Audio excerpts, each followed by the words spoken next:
నాకు చిన్న డౌట్ ఉంది సార్. మొత్తం ఆ రోజు ఎపిసోడ్ అయిపోయిన తర్వాత నాకు డౌట్ ఉంది. అంటే లైక్ చాలామంది ఏమనుకుంటారంటే సార్, చైనా నుంచి మనము ఇంపోర్ట్ చేసుకుంటున్నామంటే రాకేష్ అనే వ్యక్తి చాలానే సంపాదిస్తున్నాడు, చాలా ప్రాఫిటబుల్ బిజినెస్ అనుకుంటా, మనం కూడా బిజినెస్లోకి అడుగు పెడదాము అనేసి వస్తుంది. అందరికీ కూడా డౌట్స్ వస్తుంది. కానీ బిహైండ్ దట్ ఒక స్ట్రగుల్ అనేది ఉంటుంది sir. Not an easy thing. ఒక పెన్నీ సంపాదించాలంటే చాలా స్ట్రగుల్ పడే మనం సంపాదించాలి. సార్ స్ట్రగుల్స్ ఉన్నాయంటారా ఆ బిజినెస్లో? 100% ఉంటాయండి. ఏ బిజినెస్ అయినా వాళ్ళకి ఎక్కడ ప్రాబ్లం వస్తుందంటే, ఆ చైనీస్ ఉంటారు కానీ ఆపరేట్ చేసేది ఎక్కడి నుంచి ఉంటుంది, హాంకాంగ్ నుంచి అన్నా వియత్నాం నుంచి అన్నా ఉంటుంది. ఓకే, కానీ వాళ్ళు అనుకోవడం ఏమనుకుంటారు, వీళ్ళు చైనా నుంచే ఉన్నారని. కానీ రియల్గా వాళ్ళు ఉన్న లొకేషన్ వేరు ఉంటుంది.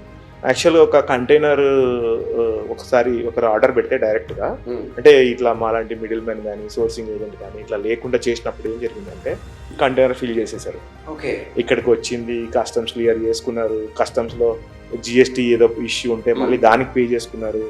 తీరా ఇక్కడికి వచ్చిన తర్వాత ఓపెన్ చేస్తే ఎంటీ బాక్స్ ఉంది. ఫ్రంట్ 2-3 rows మాత్రమే మెటీరియల్ ఉంది. సార్ మీరు అక్కడ ల్యాండ్ అయిన తర్వాత మీరు ఫేస్ చేసిన ప్రాబ్లమ్స్ ఏమున్నాయి సార్? చాలా ప్రాబ్లమ్స్. అంటే ఫస్ట్ టైం పోయినప్పుడైతే లాంగ్వేజ్ వైజ్ ప్రాబ్లం ఉంటుంది, నెట్వర్క్ ఇష్యూ ఉంటుంది. ప్రజల్లో ఒక అపోహ ఉంది సార్. ప్రజల వరకు ఎందుకు సార్, నేను మిమ్మల్ని చైనా అనే దాన్ని చాలా బ్యాడ్ గా పోర్ట్రే చేశారు. అంటే బ్యాడ్ గా పోర్ట్రే చేశారు, అది గుడ్ అనేది తెలియదు. అది నాకు కొంచెం డిఫరెన్షియేట్ లేదు. ఇది ఇంతకుముందు కూడా నేను డిస్కస్ చేశాను. యాక్చువల్గా ఏంటంటే, బిగినింగ్ డేస్లో వాళ్ళు ఏం చేశారంటే, ఇంకా ఎకో సిస్టమ్ డెవలప్ కాకముందు వాళ్ళు గ్లోబల్ మార్కెట్కి కాంపిటీషన్ ఇవ్వాలని చాలా తక్కువ రేట్లో ప్రొడక్ట్స్ తయారు చేశారు. ఓకే, కానీ వెళ్ళిన తర్వాత రిపీట్ అవ్వట్లేదు ఆర్డర్స్. సో వాళ్ళు రియలైజ్ అయింది ఏంటంటే క్వాలిటీ. ఓకే, ఇంకోటి బ్రాండ్ నేమ్ రావడానికి ప్రాబ్లం ఏంటి అంటే, ఈ ప్లాస్టిక్ షాపులు అవి ఆ షాపులు ఈ షాపులు అన్నిటికీ చైనా బజార్ టైటిల్ పెట్టి తక్కువ క్వాలిటీ అమ్మడం వల్ల కూడా ఇది ఉంది. కానీ ఇప్పుడు ఆ ప్రాబ్లం లేదు, చాలా క్వాలిటీ ఉంటున్నాయి. ఇప్పుడు మీరు చెప్పిన ఈ పాయింట్ ప్రకారం చూసుకుంటే, మీరు బిజినెస్ క్వాలిటీ గురించి చేస్తున్నారా వాళ్ళతో, అండ్ ప్రైస్ డిఫరెన్షియేట్ గురించి చేస్తున్నారా? యాక్చువల్గా నేను ట్రేడింగ్ చేస్తే మాత్రం 100% నేను ఒక ప్రోడక్ట్ తెచ్చి అమ్మానంటే మాత్రం క్వాలిటీకి టాప్ ప్రియారిటీ ఉంటుంది. ఓకే, కానీ నాకు చైనా గురించి తెలుసుకోవాలని ఉంది. అంటే సార్, నాకు చాలా సినిమాల్లో అండ్ వీడియోస్లో కూడా అక్కడ లిజర్డ్స్ తింటారు, స్పైడర్స్ తింటారు, ఫ్రాగ్స్ తింటారు. సార్ మీరు అలా ఏదన్నా ఒక ఇన్సెక్ట్ తిన్నారా? లేదు, జనరల్ గా జరిగింది, అలాంటి జరిగింది సార్. అంటే మనకి చూడగానే ఇది మనం రికగ్నైజ్ చేయగలమా సార్? ఈజీగా అట్లే ఉంటాయి, వాళ్ళు నమ్మలేస్తా ఉంటారు ఈజీగా. ఇంకోటి మేము ఒకసారి అంటే ఒక కన్సైన్మెంట్ అయిన తర్వాత ఒక రోజు నైట్ డిన్నర్ కి పిలిచారనమాట. అక్కడ లోకల్ చైనీస్ పార్ట్నర్ వెళ్ళాము, డిన్నర్కి వెళ్ళాము. మీరే ఆర్డర్ పెట్టండి, ద బెస్ట్ చైనీస్ ఫుడ్ నేను టేస్ట్ చేయాలనుకుంటున్నా అని చెప్పా. అన్ని ఆర్డర్ చెప్పేసాడు. చెప్తే దాంట్లో చికెన్ చెప్పాడు, ప్రాన్ ఉంది, ఇంకా ఫ్రాగ్ కూడా ఉంది. నాకు అది ఫ్రాగ్ అని తెలీదు. వచ్చేసింది ఇట్లా చిన్న బౌల్లో వెజిటబుల్స్ ఇది ఉంది అనమాట, ఫ్రాగ్ ఉంది. టేస్ట్ చేద్దామని తీసుకున్నాం. తీసుకొని జస్ట్ పెట్టుకోగానే అది తలుచుకుంటే కూడా ఇప్పటికి కూడా ఫుడ్ తినబుద్ధి కాదు. రోబోట్స్ ఎక్కువ ఉండే కంట్రీ ఏమన్నా ఉందంటే చైనా అనేసి అంటాం. అక్కడ కీ రోల్ ఎలా ఉంటుంది సార్ రోబోట్స్ కి? అక్కడ ఒక హోటల్కి వెళ్తే నువ్వు హోటల్లో డెలివరీ బాయ్ 5 వరకు అలో చేయరు. ఓకే, రిసెప్షన్ లో ఒక చిన్న రోబో ఉంటుంది. ఆ రోబో దగ్గరికి పోయి వాడు రూమ్ నెంబర్ కొట్టి ఓపెన్ చేస్తే ఆ డోర్ ఓపెన్ అవుతుంది. దాంట్లో మెటీరియల్ పెట్టేస్తారు రోబోలో. డోర్ ఓపెన్ అవుతుంది, బయటకు వస్తుంది, నీ రూమ్ నెంబర్కి వెళ్ళిపోతుంది. అక్కడికి పోయినమ్మడే బెల్ మోగుతుంది. ఇంకొకటి రీసెంట్ గా డ్రైవర్లెస్ కార్లు, క్యాబ్స్. అసలు అది ఇంకా అసలు నేనే కాదు, అక్కడ వాళ్ళు కూడా ఆశ్చర్యపోతారు. అది ఉంటుంది, లోపల కూర్చుంటాం, డెస్టినేషన్ తీసుకెళ్ళిపోతుంది. వర్షం ఒకరోజు ఫుల్ వర్షం ఉందన్నమాట, వైపర్స్ కూడా ప్రాపర్ గా పనిచేస్తలేవు. అప్పుడు ఉన్నాం కార్లో, అది వెళ్ళిపోతా ఉంది. సార్ అక్కడ పేరెంటింగ్ ఎలా ఉంటుంది సార్ కిడ్స్ కి? అంటే అక్కడ ఎక్కువ మదర్ రెస్పాన్సిబిలిటీ ఎక్కువ ఉంటుంది, లేడీస్ రెస్పాన్సిబిలిటీ ఎక్కువ ఉంటుంది. ఈవెన్ చెప్పాలంటే ఆ కంట్రీలో ఉమెన్ సూపర్ పవర్ అని చెప్పాలి. ఇంకోటి ఉమెన్ డామినేషన్ కూడా. ఈవెన్ మేము ఫస్ట్ టైం వెళ్ళినప్పుడు మా పార్ట్నర్ ఒకరు తను అడిగాడు అనమాట ఆ డ్రైవర్ని, ఈ కార్ డ్రైవర్ని ఒకరిని అడిగాడు, మీ దేశంలో కూడా ఇట్లనే ఉంటారా, ఉమెన్ డామినేషన్ ఉంటుంది అని. వాడు ఒకటే మాట చెప్పాడు, ప్రపంచంలో ఎక్కడ పోయినా వాళ్ళ డామినేషన్ ఉంటుంది. సో ఇది డ్రంక్ అండ్ డ్రైవ్ ఉంటుందా సార్ అక్కడ? ఇది ఇంకా అసలు సూపర్ది చెప్తాను నేను, ఎక్స్ప్లోర్. ఈ మా పార్ట్నర్ ఫుల్ తాగేసాడు, తాగేసాడు, బయటకు వచ్చాము.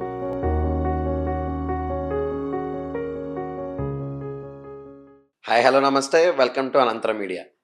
లాస్ట్ ఎపిసోడ్లో అమీర్పేట్ టు చైనా అనే ఎపిసోడ్ మీరు ఆల్రెడీ చూశారు.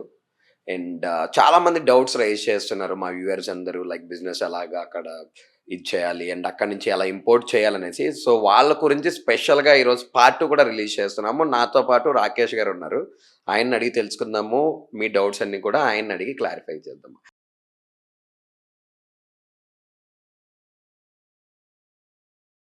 Sir hi sir. సార్ మీ ఫస్ట్ పార్ట్ మంచి సక్సెస్ అయింది. Like from Ameerpet to China అనేది మీకు ఒక ట్యాగ్ లైన్ కూడా అయిపోయి ఉండొచ్చు. మెయిన్ ప్రాబ్లం అదే అవుతుంది. అంటే ఈవెన్ ఫ్రెండ్స్ కూడా ట్రోల్ చేస్తున్నారు. ఈవెన్ కనిపిస్తే ఇదే టైటిల్ సార్. అయితే నాకు చిన్న డౌట్ ఉంది సార్. మొత్తం ఆ రోజు ఎపిసోడ్ అయిపోయిన తర్వాత నాకు డౌట్ ఉంది. అంటే లైక్ చాలా మంది ఏమనుకుంటారంటే సార్, చైనా నుంచి మనము ఇంపోర్ట్ చేసుకుంటున్నామంటే రాకేష్ అనే వ్యక్తి చాలానే సంపాదిస్తున్నాడు, చాలా ప్రాఫిటబుల్ బిజినెస్ అనుకుంటా, మనం కూడా బిజినెస్లోకి అడుగు పెడదాము అనేసి వస్తుంది. అందరికీ కూడా డౌట్స్ వస్తుంది. కానీ బిహైండ్ దట్ ఒక స్ట్రగుల్ అనేది ఉంటుంది sir. Not an easy thing. ఒక పెన్నీ సంపాదించాలంటే చాలా స్ట్రగుల్ పడే మనం సంపాదించాలి. సార్ స్ట్రగుల్స్ ఉన్నాయంటారా ఆ బిజినెస్లో? 100% ఉంటాయండి, ఏ బిజినెస్ అయినా. ఇంకోటి ఏంటంటే మనకి ఎక్స్పోజర్ వచ్చే కొద్దీ మన ఎక్స్పీరియన్స్ దాన్ని క్లియర్ చేస్తూ వస్తుంది. జనరల్గా ఏంటంటే చాలామంది అంటే స్టార్టింగ్లో చేసిన వాళ్ళు కూడా చైనా నుంచి చాలామందికి చాలా ప్రాబ్లమ్స్ వచ్చాయి. తెలియక వియత్నాం నుంచి, ఆఫ్రికాలో ఉండే చైనీస్ కంపెనీస్ నుంచి ఇట్లా చేస్తూ ఉన్నారు. వాళ్ళకి ఎక్కడ ప్రాబ్లం వస్తుందంటే, ఆ చైనీస్ ఉంటారు కానీ ఆపరేట్ చేసేది ఎక్కడి నుంచి ఉంటుంది, హాంకాంగ్ నుంచి అన్నా వియత్నాం నుంచి అన్నా ఉంటుంది. కానీ వాళ్ళు అనుకోవడం ఏమనుకుంటారు, వీళ్ళు చైనా నుంచే ఉన్నారని. కానీ రియల్గా వాళ్ళు ఉన్న లొకేషన్ వేరు ఉంటుంది. ఇంకోటి చాలా మంది రిక్వైర్మెంట్ పంపిస్తారు కదా మాకి, కొన్ని కంపెనీస్ నుంచి కొటేషన్స్ అవి తీసుకొని మాకు పంపిస్తూ ఉంటారు. కానీ అక్కడ చైనాస్ కంపెనీ రిజిస్టర్లోకి పోయి చెక్ చేస్తే, రిజిస్ట్రేషన్ దాంట్లోకి వెళ్ళి చెక్ చేస్తే అసలు అక్కడ ఫ్యాక్టరీనే ఉండదు. ఇట్లాంటి ప్రాబ్లమ్స్ ఉంటాయి, చాలా మంది ఫేస్ చేసినారు. అవన్నీ అయిపోయి అన్ని క్లియర్ అనుకునేటప్పటికి ఇక్కడికి వచ్చిన తర్వాత కస్టమ్స్ క్లియరెన్స్ లో కూడా చాలా ప్రాబ్లమ్స్ ఉంటాయి. అంటే చాలా మందికి ఒక ప్రోడక్ట్ గురించి తెలీదు. ఇక్కడికి వచ్చిన తర్వాత ఏం పేపర్ సబ్మిట్ చేయాలి, ఏం పేపర్స్ రిక్వైర్మెంట్ ఉంటుంది, ఇక్కడ క్లియర్ చేసే ఏజెంట్లు సరిగ్గా ఉండరు, వాళ్ళకి పర్టికులర్గా ఈ కంట్రీ గురించి ఐడియా ఉండదు. అట్లాంటి వల్ల కూడా ప్రాబ్లం వస్తుంది. ఇంకోటి ఏంటంటే చాలా మంది ఈ కోవిడ్ తర్వాత చాలా మంది కూడా స్ట్రగుల్ అయ్యారు. అట్లా యాక్చువల్గా ఒక కంటైనర్ ఒకసారి ఒకరు ఆర్డర్ పెడితే డైరెక్ట్ గా, అంటే ఇట్లా మాలాంటి మిడిల్ మ్యాన్ కానీ సోర్సింగ్ ఏజెంట్ కానీ ఇట్లా లేకుండా చేసినప్పుడు ఏం జరిగిందంటే, ఎంటీ బాక్సులు పెట్టి కంటైనర్ ఫిల్ చేసేసారు. ఇక్కడికి వచ్చింది, కస్టమ్స్ క్లియర్ చేసుకున్నారు, కస్టమ్స్ లో జిఎస్టీ ఏదో ఇష్యూ ఉంటే మళ్ళీ దానికి పే చేసుకున్నారు. తీరా ఇక్కడికి వచ్చిన తర్వాత ఓపెన్ చేస్తే ఎంటీ బాక్స్ ఉంది, ఫ్రంట్ 2-3 rows మాత్రమే మెటీరియల్ ఉంది, లోపలంతా ఇదిగా ఉంది. సో ఇట్లాంటివన్నీ అంటే ఎక్స్పీరియన్స్ తో దీంట్లో చేతులు కాల్చుకునే చాలా మంది ఉన్నారు. ఇవన్నీ అంతా ఎక్స్పీరియన్స్ తో వస్తాయి. ఇంకా మేము కూడా అందుకే ఏం చేస్తున్నామంటే, ఇప్పుడు ఎక్కువ అంటే ఎండ్ టు ఎండ్ మేము డీల్ చేస్తున్నాం కదా, ఒక్కో దగ్గర ఒక్కో సపోర్ట్ తీసుకుంటున్నాం.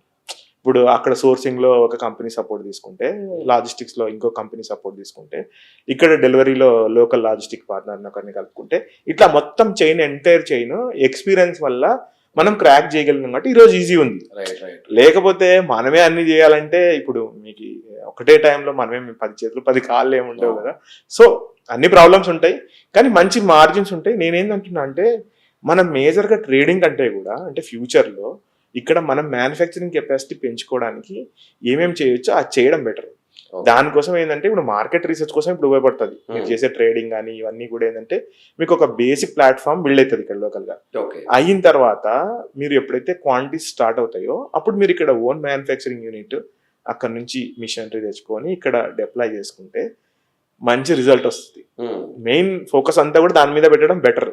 Okay sir. అయితే ఇప్పుడు మీరు మెన్షన్ చేసినట్టు లైక్ హాంకాంగ్ లో ఉండి ఒక పర్సన్ ఫ్రమ్ చైనా నుంచి పంపిస్తున్నాం అనేసి అన్నారు కదా సార్.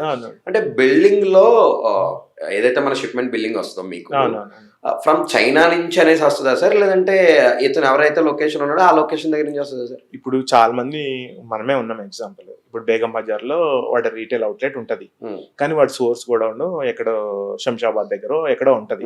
ఇప్పుడు సేమ్ అట్లే ఉంటది అనమాట. వాళ్ళ రిజిస్టర్ అడ్రస్ ఏమో చైనాలో చూపిస్తారు, ఓకే. కానీ అక్కడ ఏముండదు. ఇప్పుడు హర్షిత్ మాత దాంట్లో చూపిస్తాడు, దీని మీద 3,000 కోట్ల టర్న్ ఓవర్ జరిగింది ఈ కంపెనీ మీద అని. పోతే ఒక ఓల్డ్ హౌస్ ఉంటది, సేమ్ అట్లా ఉంటది అనమాట. ట్రేడర్స్ చాలా మంది ట్రేడర్స్ ఇన్వాల్వ్ అయ్యి, లోకల్ ట్రేడర్స్ వాళ్ళు కంపెనీగా వాళ్ళు మ్యానుఫ్యాక్చరింగ్ యూనిట్ ఉన్నట్టు చూపించుకో అట్లా కూడా చేస్తూ ఉంటారు. మనం ఎందుకు ఇప్పుడు సపోజ్ మీరు ఇప్పుడు ఒక ప్రోడక్ట్ గురించి కానీ ఒక మిషనరీ గురించి చెప్పారనుకో, మన చైనా ఏజెంట్ అక్కడికి వెళ్తాడు, మన స్టాఫ్ వెళ్తారు, వెళ్ళి ఫ్యాక్టరీ చెక్ చేస్తారు. చెక్ చేసి ఫస్ట్ పోర్టల్లో చెక్ చేస్తారు, అక్కడ ఒక చెక్ లిస్ట్ ఉంటుంది, దాని ప్రకారం చెక్ చేస్తారు. అన్ని ఉన్నాయంటే అప్పుడు ఫిజికల్ గా పోయిరామంటే క్లయింట్ అక్కడికి పోయేస్తారు కూడా మన వాళ్ళు. పోయి చూసి వాళ్ళతో మాట్లాడి క్వాలిటీ చెక్ చేసి, ఇప్పుడు ఇక్కడే మెయిన్ గా మాలాంటి అవసరం ఉంటది. ఎందుకంటే ఇప్పుడు డైరెక్ట్ ఇప్పుడు కొద్ది క్వాంటిటీకి అంత దూరం పోలేరు కదా.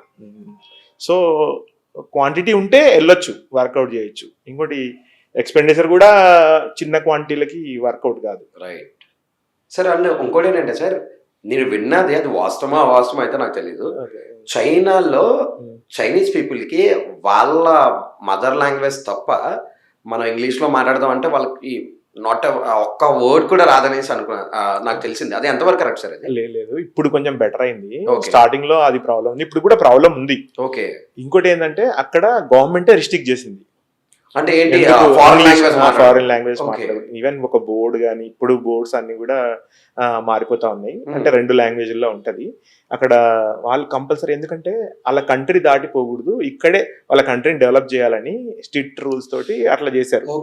ఈవెన్ ఇప్పుడు వాళ్ళు చేసే రీసెర్చ్ సెంటర్లో కానీ, ఇప్పుడు ఈవెన్ మన వాళ్ళు మెడిసిన్ చేయడానికి పోతే ఫస్ట్ 1 year వాళ్ళు చైనీస్ లాంగ్వేజ్ నేర్చుకోవాలి. మన వాళ్ళు కూడా ఇప్పుడు చైనా మెడిసిన్ అని ఇంతకుముందు విన్నాం కదా, ఒక 10 years బ్యాక్ బాగా ట్రెండింగ్ లో ఉండి మెడికల్ కాలేజ్ పెరిగిపోయినాయి. అప్పుడు ఇదే ఉండింది అనమాట, ఫస్ట్ చైనీస్ నేర్చుకోవాలి సార్. అండ్ ఇంకోటి ఏంటంటే సార్, మీరు ఒక ప్రోడక్ట్ అక్కడ నుంచి ఇప్పుడు యాజ్ ఎ కస్టమర్ గా నేను మీకు ఆర్డర్ ఇచ్చాను సార్, మీరు దాన్ని కస్టమైజ్ చేశారు. అంటే నేను ఎలా అయితే కావాలనుకున్నా అలా కస్టమైజ్ చేయించుకుని షిప్మెంట్ వేయించుకున్నారు. అక్కడ నుంచి షిప్మెంట్ అయిన తర్వాత ప్రొడక్ట్ రీచ్ అయిన తర్వాత ప్రొడక్ట్ డ్యామేజ్ అవడమనో అండ్ నేను అడిగిన క్వాలిటీస్ లేకపోవడం అనో ఉంటుంది. అప్పుడు దాన్ని మీరు ఎలా ఫేస్ చేస్తారు? అంటే జనరల్ గా ఇవన్నీ అంటే బిగినింగ్ లో ఈ ప్రాబ్లం ఉండే.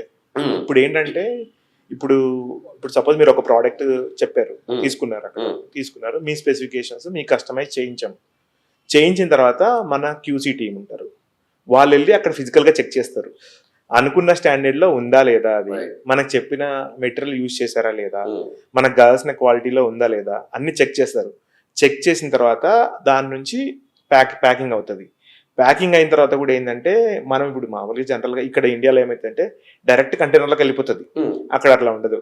ఎందుకంటే మనం కొద్ది గూడ్సే ఉంటాయి కాబట్టి మా లోకల్ గోడౌన్కి అక్కడ ఒక బాక్స్ ప్యాకింగ్ అయిన తర్వాత అక్కడ నుంచి మా లోకల్ గోడౌన్కి వస్తుంది. లోకల్ గోడౌన్ లో ఒక కంటైనర్ మెటీరియల్ కాగానే అది అప్పుడు కంటైనర్ ఫిల్ చేస్తాం. ఓకే. సో కంటైనర్ లో ఫిల్ అయ్యి ఇక్కడికి వచ్చిన తర్వాత మీరు ఇంకో ప్రాబ్లం చెప్పారు, ఇక్కడికి వచ్చిన తర్వాత డ్యామేజ్ అయితే ఈవెన్ అంటే మనం రెగ్యులర్ గా కొన్ని కంపెనీస్ తో డీల్ చేస్తాం కాబట్టి ఆ కంపెనీస్ సపోర్ట్ చేస్తా ఉన్నాయి ఇప్పుడు వరకు అయితే. మిగతా వాళ్ళకైతే అది కూడా ఇష్యూ ఉంటుంది. అంటే ఫస్ట్ టైం ఒకటే ఆర్డర్ అనుకోండి, సింగిల్ ఆర్డర్ అనుకోండి, ఈ సపోర్ట్ ఉండదు. ఈవెన్ ఒక దాంట్లో ఒక మిషనరీలో ఫ్రెండ్ వాళ్ళు చేశారు రీసెంట్ గా, వాళ్ళకి వచ్చిన మిషనరీలో సెన్సార్ ఇష్యూ వచ్చింది, ఇమ్మీడియట్ గా వాళ్ళు బై ఎయిర్ పంపించేశారు, కార్గోలో వేసారు. వాళ్ళు ఒప్పుకోకపోతే మళ్ళా ఈ ఓనర్ ఎవరైతే లేదు, వాళ్ళు కస్టమర్ ని చాలా బాగా చూసుకుంటారు. అంటే ఈవెన్ అంటే ఇప్పుడు మనకున్న అంటే రిలేషన్ కూడా ఇంపార్టెంట్. ఇప్పుడు ఈవెన్ మీరే ఉన్నారు, కొంతమందితో కొన్ని యాక్సెప్ట్ చేస్తారు, కొన్ని యాక్సెప్ట్ చేయలేరు. ఎందుకంటే అదో రిలేషన్ అవసరం అనుకుంటే మీరు దాన్ని యాక్సెప్ట్ చేస్తారు, లేదు వీళ్ళు నన్ను ఇబ్బంది పెడుతున్నారు, వీళ్ళు అబద్ధం ఆడుతున్నారు అట్లా అనిపిస్తే మీరు సపోర్ట్ చేయరు కదా. సేమ్ థింగ్ ఇక్కడ మాదిరే సేమ్. సార్ మీరు అక్కడ ల్యాండ్ అయిన తర్వాత మీరు ఫేస్ చేసిన ప్రాబ్లమ్స్ ఏమున్నాయి సార్? చాలా ప్రాబ్లమ్స్. అంటే ఫస్ట్ టైం పోయినప్పుడు అయితే లాంగ్వేజ్ వైజ్ ప్రాబ్లం ఉంటది, నెట్వర్క్ ఇష్యూ ఉంటది. ఏమంటే లక్కీగా ఒక 22 years నుంచి మా కజిన్ గారికి అక్కడ మంచి రిలేషన్ ఉంది. సో ఆ కంపెనీ వాళ్ళు వచ్చి రిసీవ్ చేసుకున్నారు. సో నాకు అంత బర్డెన్ తెలియలేదు. ఈవెన్ తర్వాత కూడా ఆ కంపెనీతో మేము ట్రావెల్ చేస్తున్నాము. సో ఆ కంపెనీ మాక్సిమం టేక్ కేర్ చేస్తుంది. సో అది ఈజీ. ఇప్పుడు మన వాళ్ళు కూడా చాలా మంది అడిగేది ఏంటంటే విజిట్ కి ఎక్కువ అడుగుతున్నారు. ఈవెన్ మేము ఒకసారి వెళ్ళి చూడాలని ఉంది, చూస్తే మాకు ఏదైనా ప్రోడక్ట్ దొరుకుతుందేమో అని. యాక్చువల్గా ఏంటంటే ప్రోడక్ట్ ఎతకడం కంటే ప్రాబ్లం ఎతకడం బెటర్. ఇక్కడ ఇప్పుడు జనరల్ గా ఎక్కడ ఉంటది మనీ, ఒక ప్రాబ్లం ఉండి ఎక్కడైనా లాగింగ్ ఉండి ఏదన్నా అన్ఆర్గనైజ్డ్ సెక్టర్ ఉంటే దాన్ని ఆర్గనైజ్డ్ చేస్తే మీకు మనీ ఉంటుంది. అవును. సో ఫస్ట్ ఆ ప్రాబ్లమ్ ని ఐడెంటిఫై చేయాలి. ఉమ్. ఇప్పుడు మనం చూసిన ప్రతి సొల్యూషన్ లో ఇప్పుడు చీకటి దీపము గాలికి తట్టుకోలేదు కాబట్టి బల్బుని తయారు చేస్తారు. అవును. అంటే ఇట్లా ప్రతి ఇన్వెన్షన్ వెనకాల ఒక ప్రాబ్లము దానికి ఒక సొల్యూషన్ ఉంది. Even each and everything. ఇప్పుడు కెమెరా కూడా అంతే, మెమరీస్ ని స్టోర్ చేయడానికి ఏం లేదు, దానికి ఒక కెమెరాని ఇది చేశారు, ఫస్ట్ స్టిల్స్ తీశారు, తర్వాత వీడియోకి వెళ్ళింది, తర్వాత లైవ్ స్ట్రీమింగ్కి వెళ్ళింది. అంటే ఎక్కడైనా సరే ఒక ప్రాబ్లము వెనక దాన్ని పట్టుకొని సొల్యూషన్ ఇస్తా పోతా ఉంటే దాని వెనక మనీ ఆటోమేటిక్ గా వస్తుంది. Right. ఇప్పుడు వాళ్ళు చూసేది కూడా ఏంది, మనం డైలీ చూసే ప్రోడక్ట్స్ మీద ఎక్కువ ఫోకస్ ఉంటుంది. ఇప్పుడు నువ్వు హాల్లో కూర్చున్నావు అనుకో, రిమోట్ తో స్టార్ట్ అయ్యి TV light each and everything లో ఒక చైనా పార్ట్ ఉంటుంది. సో మనకు అది క్లియర్ కనిపిస్తుంది. సో వాళ్ళు ఏంటంటే ఫోకస్డ్ గా రెగ్యులర్ గా అంటే డైలీ రెగ్యులర్ యూసేజ్ లో ఏమైతే ఉంటాయో వాటి మీద ఎక్కువ ఫోకస్ పెడతారు. ఈవెన్ మన చాలా మంది ఫేర్కి వెళ్ళి వచ్చారు, గ్లోబల్ ఫేర్ ఒకటి, క్యాంటన్ ఫేర్ అని. ఆ ఫేర్ కి పోయించిన తర్వాత మళ్ళీ 1 year అయింటది ఆల్మోస్ట్. ఏ ప్రోడక్ట్ దొరకదు, ఏమి చేయరు, అనవసరంగా పోయి వచ్చిన. ఎందుకంటే వాళ్ళకి ప్రాపర్ గా ప్రాబ్లం ఉంది, దానికి సొల్యూషన్ ఏమి వచ్చని తెలియదు. ఓకే. చాలా మంది ఏమైపోతుంటే ఓకే వెళ్తారు, చూస్తారు, ఇది బాగుంటది, ఇది బాగుంటుంది, అది అనుకుంటారు, వచ్చేస్తారు. దాన్ని క్రాక్ చేసి మనం ఇండియాకి తెప్పియాలి, వాటి మీద ట్రేడింగ్ చేయాలి అన్నారు ఒక 1% ఉంటారు అంతే. ఓకే. సో ఆ 1% లో లక్కీగా మన లాంటి వాళ్ళు ఉన్నారు అంతే సార్. అండ్ ఇంకోటి ఏంటంటే సార్, మేజర్ గా ప్రజల్లో ఒక అపోహ ఉంది సార్. ఇంకా ప్రజల వరకు ఎందుకు సార్, నేను మిమ్మల్ని మేడ్ ఇన్ చైనా అనే దాన్ని చాలా బ్యాడ్ గా పోర్ట్రే చేశారు. అంటే బ్యాడ్ గా పోర్ట్రే చేశారు, అది గుడ్ అనేది తెలియదు. అది నాకు కొంచెం డిఫరెన్షియేట్ చేయాలి. లేదు, ఇది ఇంత ముందు కూడా నేను డిస్కస్ చేశాను యాక్చువల్గా. ఏంటంటే బిగినింగ్ డేస్ లో వాళ్ళు ఏం చేశారంటే, ఇంకా ఎకో సిస్టమ్ డెవలప్ కాక ముందుకు, నేను చెప్పాను కదా 2008 ఆ టైంలో ముందు వాళ్ళు గ్లోబల్ మార్కెట్ కి కాంపిటీషన్ ఇవ్వాలని చాలా తక్కువ రేట్ లో ప్రొడక్ట్స్ తయారు చేశారు. ఓకే. దానివల్ల ఏంటంటే వరల్డ్ మొత్తానికి వాళ్ళ ప్రోడక్ట్ స్ప్రెడ్ అవ్వాలి తక్కువ రేట్లో. ఎందుకంటే కాంపిటీషన్ ని బ్రేక్ చేయాలంటే ఫస్ట్ థింగ్ వాళ్ళకి అప్పుడు తెలియదు, ఓన్లీ వాళ్ళు ప్రైస్ మీదే పోయినారు. సో వన్స్ వాళ్ళ ప్రోడక్ట్స్ వెళ్ళాయి పబ్లిక్ లోకి, చాలా స్పీడ్ గా వెళ్ళాయి, కానీ వెళ్ళిన తర్వాత రిపీట్ అవ్వట్లేదు ఆర్డర్స్. సో వాళ్ళు రియలైజ్ అయింది ఏంటంటే quality. Okay. So next quality మీద ఫోకస్ పెట్టారు. ఈవెన్ ఇప్పుడు మనం వెళ్తే కొన్ని మన ఇండియన్ స్టాండర్డ్ కాదని చెప్తారు వాళ్ళు. అంటే మనల్నే కొంచెం స్టాండర్డ్ తక్కువ అంటే అట్లని కాదు. మెయిన్ ఏంటంటే మన దగ్గర నుంచి పోయిన ట్రేడర్స్ ప్రైస్ గురించే మాట్లాడతారు. ఓకే. అంటే ఈవెన్ అంటే నాకు మా చైనీస్ పార్ట్నర్ చెప్పింది కూడా ఏంటంటే, అంటే ఈజీగా ఇండియన్స్ ఐడెంటిఫై చేయొచ్చు ఈ విషయంకి వచ్చేటప్పటికి. ఈ అంటే జనరల్ గా అడుగుతాం అనమాట, ఏ కంట్రీ వాళ్ళు ఎట్లా బిహేవ్ చేస్తారు జనరల్ గా అట్లా డిస్కషన్ వచ్చినప్పుడు. తను చెప్పింది ఏంటంటే ఇండియన్స్ ఎక్కువ ప్రైస్ బేస్డ్ ఉంటారు అని చెప్పాడు. ఈవెన్ మనం మాట్లాడినప్పుడు కూడా దాంతో ఈ ప్రైస్ కష్టము, ఇండియన్ మార్కెట్ లో పోదు అంటాం కదా. అట్లా వాళ్ళు కొన్ని ఫిక్స్ అయిపోయారు అట్లా. ఇంకోటి బ్యాడ్ నేమ్ రావడానికి ప్రాబ్లం ఏంటి అంటే, ఈ ప్లాస్టిక్ షాపులు అవి ఆ షాపులు ఈ షాపులు అన్నిటికీ చైనా బజార్ టైటిల్ పెట్టి తక్కువ క్వాలిటీ అమ్మడం వల్ల కూడా ఇది ఉంది. కానీ ఇప్పుడు ఆ ప్రాబ్లం లేదు, చాలా క్వాలిటీ ఉంటున్నాయి. ఈవెన్ మనం ఏ క్వాలిటీ ఇప్పుడు ఇక్కడైనా అంతే కదా, బేగం బజార్ లో కొంటే ఒక రేట్ ఉంటది, షోరూమ్ లో ఉంటే ఒక రేట్ ఉంటది, ఇప్పుడు బయట మార్కెట్ లో స్ట్రీట్ లో కొంటే ఒక రేట్ ఉంటది.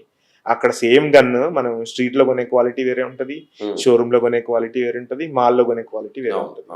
సో వాళ్ళు ప్రజెంట్ చేసే ప్లేస్, దానికి పెట్టిన క్వాలిటీ, పెట్టిన అమౌంట్ ని దాన్ని బేస్ చేసుకొని దాన్ని పెట్టిన రేట్ ని బట్టే ఉంటది. సో సేమ్ అక్కడ కూడా సేమ్ అంతే. కాకపోతే కొన్ని ఏరియాల్లో కొద్దిగా చీప్ మెటీరియల్ కూడా దొరుకుతుంది. ప్రతి ఒక్కరికి ఇంకా ఆప్షనల్ ఉంటాయి కదా, 2-3 ఆప్షన్స్ ఉన్నట్టు అట్లా ఉంటది. కానీ మేజర్ అయితే ఇప్పుడు వాళ్ళు అసలు లో క్వాలిటీ ప్రొడక్ట్స్ తయారు చేయట్లేదు. ఎందుకంటే కంపెనీ కూడా ఏం చూస్తున్నారంటే, ఇప్పుడు ఎవరైనా మన దగ్గర కూడా లాస్ట్ 5 years లో హ్యూజ్ చేంజ్, క్వాలిటీకి చాలా ప్రియారిటీ ఇస్తున్నారు. ఇంతకు ముందుకు ప్రైస్ నే వేస్ట్ చేసుకుంటుండే, ఇప్పుడు అంతా అందరు క్వాలిటీ మీద పడతా ఉన్నారు. ఎందుకంటే రిపీట్ అవ్వాలంటే ఏదన్నా ఒక ఆర్డర్ మనం ఎంత క్వాలిటీ సర్వీస్ ఇచ్చాము, ఎంత క్వాలిటీ మెటీరియల్ ఇచ్చాము అనే దాని మీదే ఆర్డర్ రిపీట్ అవుతుంది. అది తెలుసుకున్న వాళ్ళే చాలా మంది మార్కెట్లో నిలబడినారు కూడా. అయితే ఇప్పుడు మీరు చెప్పిన ఈ పాయింట్ ప్రకారం చూసుకుంటే, మీరు బిజినెస్ క్వాలిటీ గురించి చేస్తున్నారా వాళ్ళతో, అండ్ ప్రైస్ డిఫరెన్షియేట్ గురించి చేస్తున్నారా? యాక్చువల్ గా నేను ట్రేడింగ్ చేస్తే మాత్రం 100% నేను ఒక ప్రోడక్ట్ ఇచ్చి అమ్మానంటే మాత్రం క్వాలిటీకి టాప్ ప్రియారిటీ ఉంటుంది. ఓకే. ఇంకోటి క్వాలిటీ సర్వీస్ కూడా. ఈవెన్ ఇప్పుడు క్వాలిటీ ప్రోడక్ట్ తెచ్చినా కూడా వాడు సర్వీస్ ఇవ్వలేకపోతే అక్కడ ఫుల్ బిజీ ఉండి ఆ ఫ్యాక్టరీ మనకు సర్వీస్ ఇవ్వలేదంటే కూడా వేస్టే కదా. ఇక్కడికి మనం క్వాలిటీ అని చెప్పి హై ప్రైస్ తో తెస్తాం ఒక ప్రోడక్ట్, తెచ్చాక ఇక్కడ అది ప్రాపర్ గా పని చేయలేదు, దానికి రెస్పాండ్ అవ్వలేదు, డిలే సర్వీస్ అవుతే మనమే కదా రెస్పాండ్ అవ్వాలి, దానివల్ల కూడా ప్రోడక్ట్ మీద ఇంపాక్ట్ పడుతుంది. సో ఈ రెండింటిని మనం చూసుకోవాలి. ట్రేడింగ్ అంటే మేజర్ నేను చేస్తున్నది ఏంటి అంటే, ఇప్పుడు ఎవరికన్నా ఒక సోర్స్ కావాలి, పలానా మెటీరియల్ అక్కడ ఉంది, ఇక్కడికి ఇండియాకి చేర్చాలంటే ఏం చేయొచ్చు అంటే, మనం ఆ కంప్లీట్ ఎంటైర్ చైన్ ని మనం మెయింటైన్ చేస్తాం, డోర్ టు డోర్ డెలివరీ చేస్తాం. అక్కడ వాళ్ళు ఫ్యాక్టరీలో కొన్న దగ్గర నుంచి మన లోకల్ గోడౌన్, చైనాలో గోడౌన్కి వచ్చి అక్కడ కంటైనర్ లోడ్ అయ్యి ఇక్కడ చెన్నై ముంబైకి వచ్చి అక్కడ కస్టమ్స్ క్లియరెన్స్ అయ్యి బయటకు వచ్చి మెటీరియల్ అక్కడ నుంచి లోకల్ వెహికల్లో లోడ్ అయ్యి అక్కడ నుంచి మీ డెస్టినేషన్ రీచ్ అయ్యేంత వరకు హ్యాండిల్ చేస్తాం. అట్లాంటి బిజినెస్ నేను చేస్తున్నాను. ఓకే ఓకే సార్, అయితే మనం కొంచెం ఈ బిజినెస్ థింగ్ పక్కకు పెడదాం సార్, ఎందుకంటే నైస్, నేను మీ దగ్గర నుంచి ఇన్ఫర్మేషన్ అంతా వస్తుంది నాకు బిజినెస్ గురించి, కానీ నాకు చైనా గురించి తెలుసుకోవాలని ఉంది. అంటే సార్ నాకు చాలా సినిమాల్లో అండ్ వీడియోస్లో కూడా అక్కడ లిజర్డ్స్ తింటారు, స్పైడర్స్ తింటారు, ఫ్రాగ్స్ తింటారు. సార్ మీరు అలా ఏదన్నా ఒక ఇన్సెక్ట్ తిన్నారా? లేదు, జనరల్ గా జరిగింది, అలాంటి జరిగింది. యాక్చువల్గా ఏంటంటే వాళ్ళు ఎక్కువ మీటే ఎక్కువ ఉంటది, వాళ్ళు రైస్ అట్లాంటివి ఏమి కనపడు. ఇంకోటి మనం ఇక్కడ చూస్తున్న చైనీస్ ఫాస్ట్ ఫుడ్ లాంటి ఫుడ్ అసలు దొరకదు అక్కడ. ఓకే, అసలు అది చైనీస్ ఫాస్ట్ ఫుడే కాదు. అక్కడ అంతా ఇవి ఉంటాయి జనరల్ గా. నేను కూడా చాలా చూసా, బొద్దింకల్ని ఫ్రై చేసుకొని తింటారు. సార్ అంటే మనకి చూడగానే ఇది మనం రికగ్నైజ్ చేయగలమా ఈజీగా? అట్లే ఉంటాయి, వాళ్ళు నమ్మలేస్తా ఉంటారు ఈజీగా. ఇంకోటి అబ్జర్వ్ చేసాం అనుకో, వాళ్ళ కళ్ళు కానీ వాళ్ళ బాడీ కానీ స్లిమ్ ఉంటది. అవును సార్, ఎందుకంటే ఇప్పుడు మనం కీటో డైట్ అని వింటాం కదా, కీటో డైట్ అనేది సేమ్ వాళ్ళు ఇంకా రియల్ టైమ్ లో ఉంటది వాళ్ళకి. ఓకే, సో వాళ్ళు రెగ్యులర్ మీటే తింటారు, ఇంకేం తినరు. దానివల్ల ఏమైపోతుంది, బాడీలో ఫ్యాట్ స్టోర్ కావు. సో వాళ్ళ బాడీ స్లిమ్ ఉంటది. అందుకోసమని కళ్ళు కూడా చూసారనుకోండి, ఇలా కళ్ళు ఉన్నాయా లేదా ఉంటాయి. ఇంకోటి మేము ఒకసారి అంటే ఒక కన్సైన్మెంట్ అయిన తర్వాత ఒక రోజు నైట్ డిన్నర్ కి పిలిచారనమాట, అక్కడ లోకల్ చైనీస్ పార్ట్నర్. వెళ్ళాము, డిన్నర్ కి వెళ్తే అన్ని ఆర్డర్ చెప్పాడు ఫస్ట్ స్టార్టింగ్ లో. మనకేం దాని పేర్లు కూడా తెలియదు. ఫస్ట్ ఇచ్చారు, చూస్తే మనకి అంత చైనీస్ లాంగ్వేజ్ లో ఉన్నాయి. మీరే ఆర్డర్ పెట్టండి, the best we Chinese food నేను టేస్ట్ చేయాలనుకుంటున్నా అని చెప్పా. అన్ని ఆర్డర్ చెప్పేశాడు. చెప్తే దాంట్లో చికెన్ చెప్పాడు, ప్రాన్ ఉంది, ఇంకా ఫ్రాగ్ కూడా ఉంది. నాకు అది ఫ్రాగ్ అని తెలీదు, వచ్చేసింది ఇట్లా చిన్న బౌల్లో వెజిటబుల్స్ ఇది ఉంది అనమాట, ఫ్రాగ్ ఉంది. నాకు తెలియదు దాన్ని ఎట్లా. నేను అన్ని టేస్ట్ చూపిస్తున్నాడు, ఇది చూడు ఇది టేస్ట్ చూడు అన్నాడు. సరే అని నేను దాన్ని లైట్ గా టేస్ట్ చేద్దామని తీసుకున్నా. తీసుకొని జస్ట్ పెట్టుకోగానే నాకు నేనేమనుకున్నా, నేను ఏంటిది అని కూడా అడిగా. అడిగితే నాకు ఫోర్క్ అన్నట్టు వినపడింది. సో ఓకే, ఫోర్క్ పర్లేదు కదా, ఏముందో ఒకసారి టేస్ట్ చేద్దాం అనుకున్నా. కానీ తీరా చూస్తే అది ఫ్రాగ్. ఇంత బోన్ వచ్చింది, చిన్న బోను, స్మూత్ గా ఉంది. మన బోన్ షేప్ ఉంటది కదా మామూలుగా ఇమేజ్ లో, అట్లే ఉంది అది చిన్నగా. సో అడిగినా వెంటనే, అడిగితే చెప్తున్నాడు కానీ మనకి ప్రొనౌన్సియేషన్ వాళ్ళ వాయిస్ కొంచెం డిఫరెంట్ ఉంటది కదా. సో అట్లా అది తలుచుకుంటే కూడా ఇప్పటికి కూడా ఫుడ్ తినబుద్ధి కాదు. చాలా మంది వెజిటేరియన్స్ నాతో ఎక్కువ వస్తారు కదా, ట్రేడింగ్ లో ఎక్కువ వాళ్ళే ఉంటారు కదా, వాళ్ళు కూడా అందుకే అది ప్రాబ్లం అనిపిస్తుంది. కానీ ఫుడ్ బాగుంటది, టేస్టీగా ఉంటది.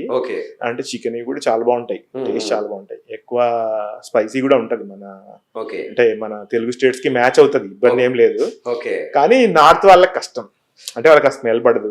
చాలా మంది వెజిటేరియన్స్ ఉంటారు, సో అది ఇబ్బందిగా ఉంటాయి. కానీ చాలా ఉంటాయి. ఇంకా చిన్న చిన్న టాటాయిస్ ని ఆయిల్ ఫ్రై చేసి ఉంటారు. ఇంకొకటి ఇంకా నాకైతే ఇప్పుడు తలుచుకుంటే కూడా ఇదిగా అనిపిస్తుంది. ఇంకా వాళ్ళు అంటే అబౌట్ బర్న్ ఉంటది ఎగ్, దాన్ని బాయిల్ చేసి ఉంటారు. నాకు ఆ ఎగ్ ఇస్తే నేను అనుకున్నా అది బాయిల్డ్ ఎగ్ అనుకున్నా. వాళ్ళు ఇట్లా కొట్టేసి దాన్ని రెండు ఉంటాయి కదా, దాంట్లో తీసారు బయటికి. నాకు అది చూడంగానే నాకు అసలు ఇంకా అప్పటి నుంచి ఎగ్ తినడం ఆపేసాడా. సార్ వాళ్ళకి మరి డిసీజెస్ రావాలి సార్? అసలు చాలా హెల్తీ ఉంటారు వాళ్ళు. అసలు ఇంకోటి వాళ్ళ ఒక అపార్ట్మెంట్ ఉంటది కదా, ఒక్కొక్క టవర్ ఉంటది కదా, టవర్ చుట్టూ చాలా సెట్ బ్యాక్స్ ఉంటాయి. దాంట్లో ఈవినింగ్ అయితేనే ఒక 50-60 ఏజ్ వాళ్ళంతా ఒక గ్రూప్ గా అయ్యి అక్కడ మన యోగా ఎట్లా చేస్తారో అట్లా ఒక డాన్స్ ప్రోగ్రామ్ మాదిరి ఉంటది. ఆ టైంలో ఈవెన్ పబ్లిక్ పోల్స్ లో కూడా మ్యూజిక్ అదే వస్తుంది. అందరు అక్కడికి వచ్చి ఆ మ్యూజిక్ కి డాన్స్ చేస్తా ఉంటారు. అట్లా గ్రూప్ గ్యాదరింగ్స్ బాగుంటాయి. ఇంకోటి రిటైర్డ్ అయిన తర్వాత మీరు మార్నింగ్ నేను ఫ్రెష్ అప్ అయ్యి మా ఫ్రెండ్ వాళ్ళ అపార్ట్మెంట్ లో కూడా కొన్ని రోజులు ఉన్నాము. దిగొస్తే కింద అంతా రిటైర్డ్ వాళ్ళంతా కూర్చొని కార్డ్స్ ఆడుతూ ఉంటారు, లేడీస్ అండ్ జెంట్స్. గ్రూపులు ఉంటారు, ఒక క్లబ్ ఫీల్ ఉంటది కింద. ఆ గేటెడ్ లో కిందికి వెళ్తే వర్షం పడుతుంటది ఒక పక్క, ఈ లిఫ్ట్ దగ్గర ఉన్న చిన్న లాబీ ఉంటది కదా, అక్కడ కూడా టేబుల్స్ వేసుకొని ఆడుతూ ఉంటారు. వాళ్ళు కొంచెం క్రేజీ ఉంటారు ఈ విషయంలో. అంటే కొంచెం గ్యాంబిల్ ఎక్కువ ఉంటది అనుకుంటా నాకు తెలిసి, Mm-hmm. కార్డ్స్ కానీ. ఈవెన్ నేను మలేషియా వెళ్ళినప్పుడు కూడా అదే చూశాను. ఓకే. ఈవెన్ మనం కెసినోకి వెళ్తే కూడా కెసినోలో ఎక్కువ చైనీసే కనిపించేవాళ్ళు. అచ్చా. సో వాళ్ళు కొంచెం లాటరీస్ కానీ ఎక్కువనే, లాటరీస్ కూడా లోకల్ లాటరీస్ ఉంటాయి. ఈ ప్రతి మామూలుగా స్ట్రీట్స్ ఉంటాయి కదా, మామూలుగా గేమింగ్ స్ట్రీట్స్ ఉంటాయి, మామూలుగా షాపింగ్ స్ట్రీట్ ఉంటాయి కదా, అక్కడ కంపల్సరీ ఒక స్టాల్ ఉంటుంది ఇది లాటరీది. ఓకే. లాటరీ కూడా బాగా ఇచ్చేస్తారు. అండ్ సార్ ఫుడ్ కానీ కొంచెం సోషల్ వైజ్ చూస్తే వాళ్ళు చాలా అడ్వాన్స్ ఉంటారు. ఈవెన్ మేము కంపెనీలో డిస్కస్ చేసేటప్పుడు కూడా ఈవెన్ బాస్ టేబుల్ మీద ఒక టీ కెటిల్ ఉంటుంది. ఓకే. వాళ్ళు టీ సర్వ్ చేస్తూ ఉంటారు. ఇప్పుడు మన ఇద్దరు డిస్కషన్ ఉంది, కొద్దిగా స్లో అయింది అనుకో, వెంటనే టీ సర్వ్ చేస్తారు, మళ్ళీ డిస్కషన్ స్టార్ట్ చేస్తారు. ఓకే. సో అట్లా ఎక్కడ మన ఇద్దరి మధ్య డిస్కషన్ డల్ కాకుండా సోషల్ ని మెయింటైన్ చేస్తారు వాళ్ళు. ఓకే. ఆ లింక్ ని మెయింటైన్ చేస్తారు. ఈవెన్ ఇప్పుడు మనం వెళ్తున్నామంటే ముందే కాల్స్ మెసేజ్లు అట్లా ఉంటాయి. మేము కార్ పంపిస్తాం అట్లా అట్లా ఉంటారు. చాలా బాగుంటారు మనుషులు, చాలా మంచి. సార్ అయితే ఈ ఫుడ్ వరకు పక్కకు పెడితే సార్ రోబోట్స్ ఎక్కువ ఉండే కంట్రీ ఏమన్నా ఉందంటే అది చైనా అనేసి అంటాం మనం. చైనా అండ్ జపాన్ ఇవి మాత్రం అంటాము. అక్కడ కీ రోల్ ఎలా ఉంటుంది సార్ రోబోట్స్ కి అక్కడ? అంటే వాళ్ళు ప్రతి ప్రాబ్లమ్ కి ఒక సొల్యూషన్ తీస్తామన్నారు. మీకు ఇందాక చెప్పాను కదా, ప్రాబ్లం తెలిస్తే దాని సొల్యూషన్ సైడ్ ఆలోచిస్తే అక్కడే బిజినెస్ ఉంటుంది అని. ఇప్పుడు వాళ్ళు ఫస్ట్ ఆలోచించింది ఏంటి, వాళ్ళకి ప్రాపర్ ఇన్ఫ్రా లేదు. సో ఫస్ట్ ఇన్ఫ్రా మీద పడ్డారు, రోడ్స్ డెవలప్ చేశారు. తర్వాత కంపెనీస్ వాళ్ళకి ఎట్లా ఇది ఇవ్వాలి అంటే ఎంప్లాయ్మెంట్ ఎట్లా ఇవ్వాలి అని ట్రై చేశారు. ఎంప్లాయ్మెంట్ ఇచ్చారు. ఎంప్లాయ్మెంట్ ఇచ్చిన తర్వాత ప్రొడక్షన్ స్టార్ట్ అయింది. ప్రొడక్షన్కి రా మెటీరియల్స్ ఇష్యూ ఉంది, వాటికి కావాల్సిన ఎకో సిస్టమ్ని డెవలప్ చేశారు. తర్వాత పవర్ ఇష్యూ వచ్చింది. పవర్ కి చెప్పారు కదా డ్యామ్, ఆ డ్యామ్ కట్టారు, పవర్ ని రీసాల్వ్ చేసినారు. సోలార్ పెట్టారు, సోలార్ నుంచి రీసాల్వ్ చేశారు.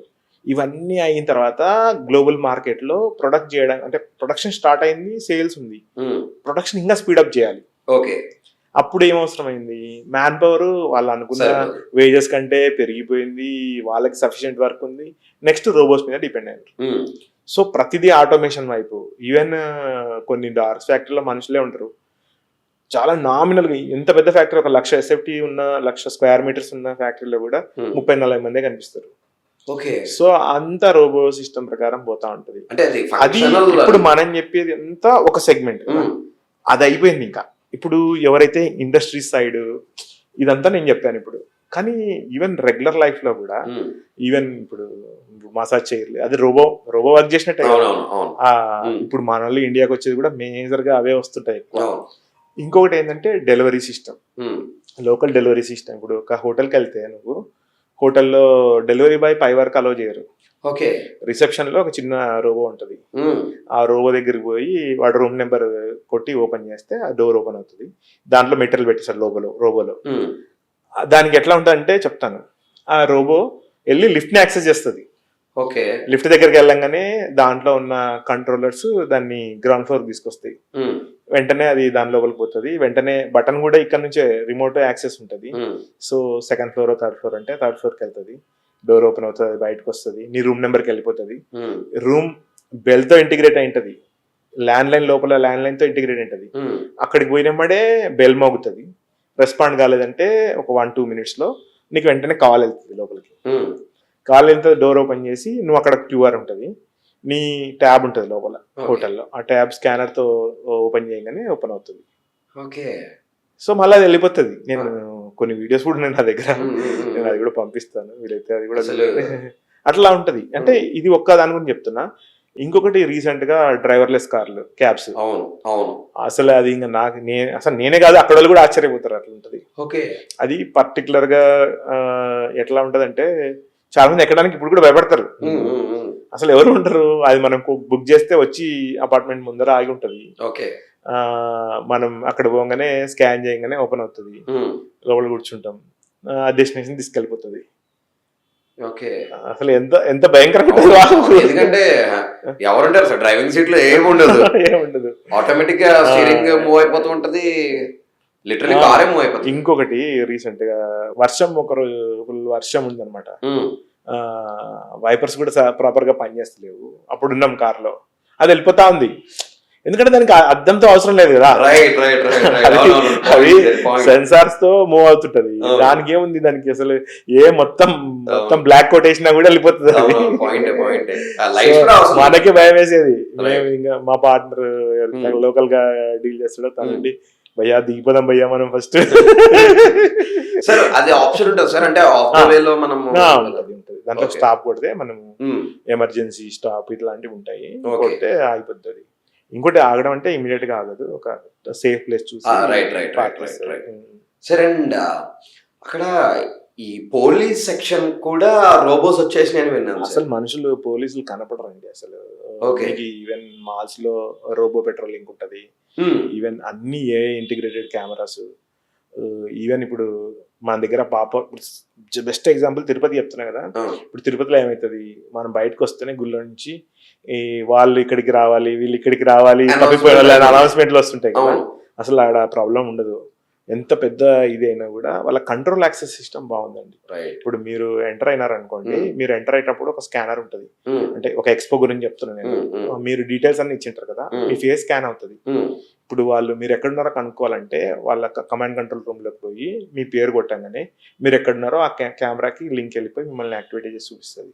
అసలు మేము అది చూసినప్పుడు, ఆ సిస్టమ్ చూసినప్పుడు చాలా ఇది అనిపించింది నాకు. అంటే ఎంత ఈజీగా మనిషిని ఐడెంటిఫై చేయగలుగుతున్నారు. అట్లే కదా, అడ్వాన్స్ ఉన్నారు, అడ్వాన్స్. ఇప్పుడు నేను ఒక హోటల్కి వెళ్ళాము. ఫస్ట్ ఎంబసీలో మేము డిక్లేర్ చేసింది ఒక హోటల్, ఈ పలానా హోటల్లో ఉంటామని. తర్వాత 2 రోజుల తర్వాత ఇంకో సిటీకి వెళ్ళాము, అక్కడ పోయి మళ్ళీ ఇంకో హోటల్లో ఉన్నాం. అక్కడికి కూడా వెరిఫికేషన్కి వచ్చారు. ఓకే, అసలు మేము వాళ్ళకి ఏం డీటెయిల్స్ ఇవ్వలేదు కదా. ఈవెన్ లోకల్ పోలీస్కి ఎట్లా ఇన్ఫర్మేషన్ వచ్చింది ఏంటి అని చూస్తే, ఇప్పుడు మనం హోటల్లో డాక్యుమెంట్స్ అడ్మిట్ చేస్తాం కదా, పాస్పోర్ట్స్ అడ్మిట్, అక్కడ నుంచి వాళ్ళకి ఇన్ఫర్మేషన్ లేదు. సో మనం ఎక్కడ ఏ ఏరియాలో ఎక్కడ స్టే చేస్తున్నాం కూడా వాళ్ళకి ఈజీగా ట్రాక్ అవుతుంది. దీన్ని బట్టి చూస్తే మీరు అక్కడ నుంచి ఫ్లూ బ్యాక్ ఇండియాకి వచ్చే వరకు కూడా మిమ్మల్ని ట్రాకింగ్ లోనే ఉంటారు. వెంటనే విత్ ఇన్ సెకండ్స్ లో తెలిసిపోతుంది వాళ్ళకి. నేను అది నాతో పాటు ఫస్ట్ ట్రావెలింగ్ లో ఒక సపోర్ట్ మాదిరి ఒక ఇంగ్లీష్ అతన్ని, చైనీస్ ఇంగ్లీష్ వచ్చే అతన్ని నాకు ఫాలోయర్ గా ఉండే అనమాట. నన్ను ఫాలో అవుతుంటాడు అనమాట. నాకేమన్నా నేను మాక్సిమం కమ్యూనికేట్ చేస్తాను, చేయనప్పుడు తను సపోర్ట్ గా ఉంటాడు. ఓకే.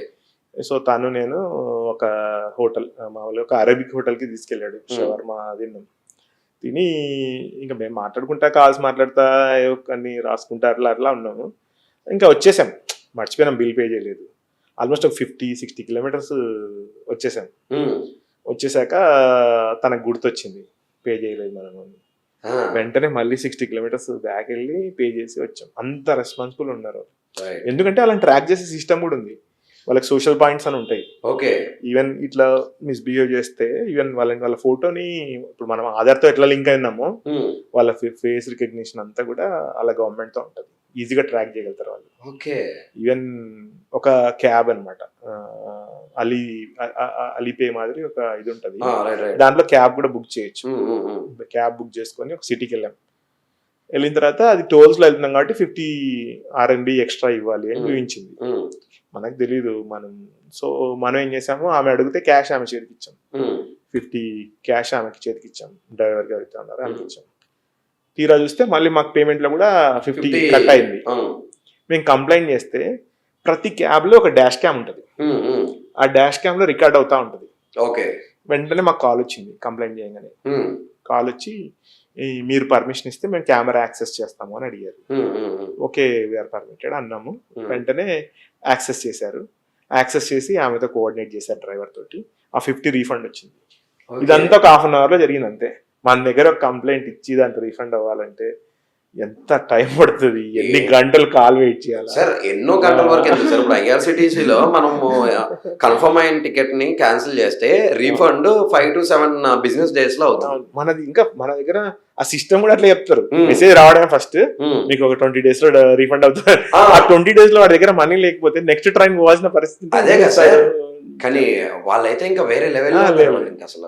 ఈవెన్ డాష్ క్యామ్స్ కూడా ప్రతి క్యాబ్ లో ఉంటది. అంటే మన దగ్గర కూడా ఇంప్లిమెంట్ చేయొచ్చు, చిన్నవే ఇవన్నీ. ఈ డాష్ క్యామ్ అంటే ఇన్సైడ్ రికార్డ్ అవుతుంది, అవుట్ సైడ్ రికార్డ్ అవుతుంది. ఓకే. సో క్రిమినల్ రికార్డ్ చాలా తక్కువ ఉంటారు అంటే, లైక్ థెఫ్ట్స్ కానీ ఇటువంటి. అసలు నిజం చెప్తాం కదా, మనం ఇప్పుడు చిన్న ఉన్నప్పుడు విన్నాం కదా, సింగపూర్లో ఇట్లా కొన్ని చోట్ల షాప్స్ కి డోర్లు ఉండవని, రైట్. ఈవెన్ కొన్ని మాల్స్ లో అక్కడ ఓన్లీ కెమెరాసే ఉంటాయి. ఓకే. వాళ్ళ కౌంటర్ క్లోజింగ్ కూడా షట్టర్ ఉండదు. అంటే అంత కంట్రోల్ కెమెరాస్ తో చేస్తున్నారు వాళ్ళు. రైట్. ఇప్పుడు మన దగ్గర చూస్తే కెమెరాస్ గురించి మాట్లాడితే ఇండియా మొత్తంలో టాప్ అంటే హైయెస్ట్ కెమెరా యూటిలైజేషన్ హైదరాబాద్. అట్లాంటిది మనం హైదరాబాద్ లో ఈ మాట మాట్లాడుతున్నాం అంటే అది ఎంత అడ్వాన్స్ ఉంటుందో ఆలోచించండి. అవును అవును.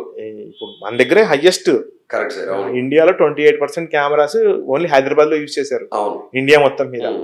సో ఇంత అడ్వాన్స్ ఉన్న మనమే దాని గురించి మాట్లాడుతున్నాం అంటే ఎట్లా ఉందో ఊహించండి సార్. సార్ అండ్ ఇంకొకటి ఏంటంటే పీపుల్ కూడా బాగా సపోర్ట్ చేస్తున్నారు కదా సార్. లేదు 100%. నేను ఇంకొక చెప్తాను ఎగ్జాంపుల్. 1:30 అయింది, నేను ఒక సిటీకి వెళ్ళాము. యాక్చువల్ మాది 8:30కి అక్కడ మీటింగ్ ఉంది.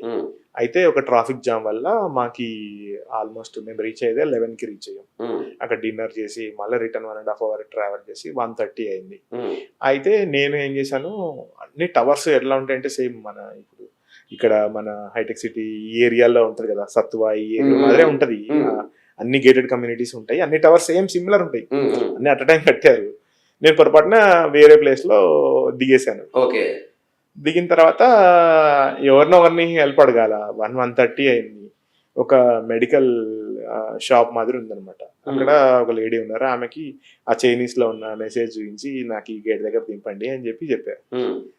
చూపించండి అని చెప్పారు. ఆమె వర్షంలో అంబ్రిల్లా తీసుకొని నాకు ఒక అంబ్రిల్లా ఇచ్చి గేట్ దగ్గరకు వచ్చి దింపేసిపోయింది. ఆల్మోస్ట్ 1.5 kilometer వాక్ చేస్తా వచ్చి ఈవెన్ షాప్ ని కూడా వదిలేసి వచ్చింది. ఏం లేదు, అట్లా జరిగింది. ఇంకొకటి ఈ రీసెంట్ జరిగినది ఒకటి చెప్తాను. ఏం జరిగిందంటే మొన్న లాస్ట్ టైం వెళ్ళినప్పుడు ఒక టైఫూన్ వచ్చింది. ఓకే. అన్ని బంద్ అనమాట. మాకేమో ప్లాన్ లేదు, అడ్వాన్స్ ప్లాన్. నేను వేరే సిటీ నుంచి మళ్ళీ మా ఓన్ దీనికి వచ్చేసాను అనమాట. వస్తే అక్కడ ఫుడ్ లేదు, ఆకలిస్తుంటే ఫుడ్ ఓపెన్ ఉంటుంది. వెళ్ళాం ఫుడ్ తీసుకుందామంటే ఆ రోజు ఒక్కరే ఎంప్లాయ్ ఉన్నారు. మనకేమో మనం వెజ్ ఆల్రెడీ కొన్ని సపరేట్ కొన్ని ఐటమ్స్ చెప్పి పెట్టుకున్నాం వాళ్ళకి. అతను లేడు, వాళ్ళకి ఎక్స్ప్లెయిన్ చేయడానికి రాదు. ఆ రోజు వెన్స్డే నేను నాన్ వెజ్ తిన్నాను, వెజ్ తినాలి, చెప్పడానికి ఛాన్స్ లేదు. వెంటనే పక్కన ఒక సూపర్ మార్కెట్ ఉంటుంది, అదేంటంటే complete monitor by cameras. Okay. అక్కడ ఎవరు ఉండరు, మనిషే ఉండడు. ఏం చేసాము, వెళ్ళాము, డోర్ ఓపెన్ అయింది, లోపలికి వెళ్ళిపోయినాం, గూడ్స్ అన్ని కొన్నాము. కొన్న తర్వాత ఒక పిఓఎస్ సిస్టమ్ ఉంటుంది, పాయింట్ ఆఫ్ సేల్ సిస్టమ్ ఉంటుంది. దాని దగ్గర స్కాన్ చేస్తే బిల్ చూపిస్తుంది, స్కాన్ చేసి బిల్ పే చేసాం. ఓకే.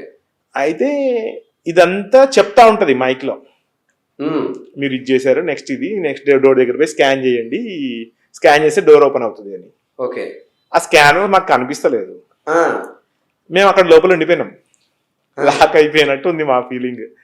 మేము బయటికి పోదామంటే ఎవరన్నా బయట నుంచి లోపలికి వస్తే అది డోర్ ఓపెన్ చేసినప్పుడు వెళ్ళాలి. సో అట్లాంటి పరిస్థితిలో ఉన్నాం.